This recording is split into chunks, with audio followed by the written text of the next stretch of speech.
नमस्ते सदा वत्सले मातृभूमे। हम लोग बात करने जा रहे हैं आज विश्व का जो ऑर्डर बदल रहा है, पूरे विश्व का ऑर्डर बदल रहा है। और मुझे लगता है कि भारत को विश्व गुरु बनाने के लिए या भारत को सर्वोच्च स्थान पर बैठाने के लिए परमात्मा ने तय कर लिया है कि हिंदुस्तान अब संसार में अमेरिका की जगह लेगा, ऐसा प्रतीत होता है। हालांकि शास्त्र भी ये कहते हैं कि कल की अवतार होगा और कल की अवतार में भारत पुनः विश्व के पहले पायदान पर बैठेगा।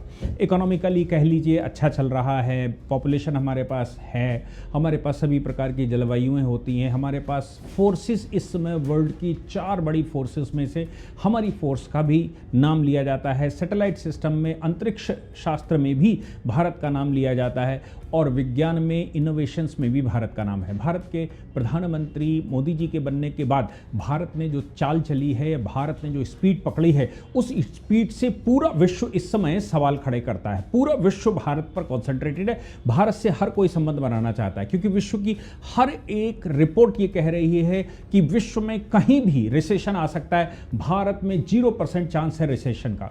उसका कारण ये भी है कि भारत में खर्च करने वाले लोग बचाते ज़्यादा हैं, खर्च कम करते हैं। 1 रुपया अगर है तो उसमें 25 पैसे बचा कर रखते ही रखते हैं, चाहे मृत्यु तक वो रखे रहें। ये भारत का स्वभाव है। वो सोने में, चांदी में कुछ चीज़ें बचाकर, यानी कि अगर उसकी कमाई 1 रुपया है तो वो 1 रुपया खर्च नहीं करता, वो 75 पैसे खर्च करने वाला है। ये उसके स्वभाव में है, इसलिए भारत की ये स्थिति बताई जा रही है। लेकिन भारत का जो परिदृश्य बदला है, जो आज की टेक्नोलॉजी है, जो आज का सवाल है, उसमें अब मैं ये कह रहा हूं कि वर्ल्ड ऑर्डर बदल रहा है। वर्ल्ड ऑर्डर बदल रहा है। पहले ग्रीनलैंड के मामले में मैंने सेम शब्द इस्तेमाल किए थे कि वर्ल्ड ऑर्डर बदल रहा है। हो सकता है यूरोप और अमेरिका आमने सामने आ जाए, लेकिन तब भी मैंने कहा था यूरोप और अमेरिका इतने बड़े खतरे नहीं है।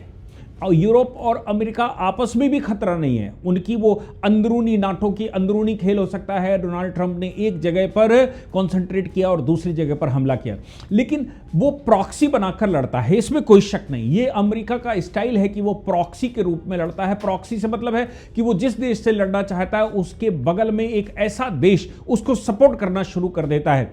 ऐसा ही उसने यूक्रेन के मामले में किया। वो अलग बात है कि यूक्रेन नस्तेनाबूद हो गया, लेकिन रशिया की शक्ति क्षीण हो गई, इसमें भी कोई शक नहीं। फिर उसने इजराइल, आज से 75 साल से इजराइल को वो सपोर्ट करके आया है।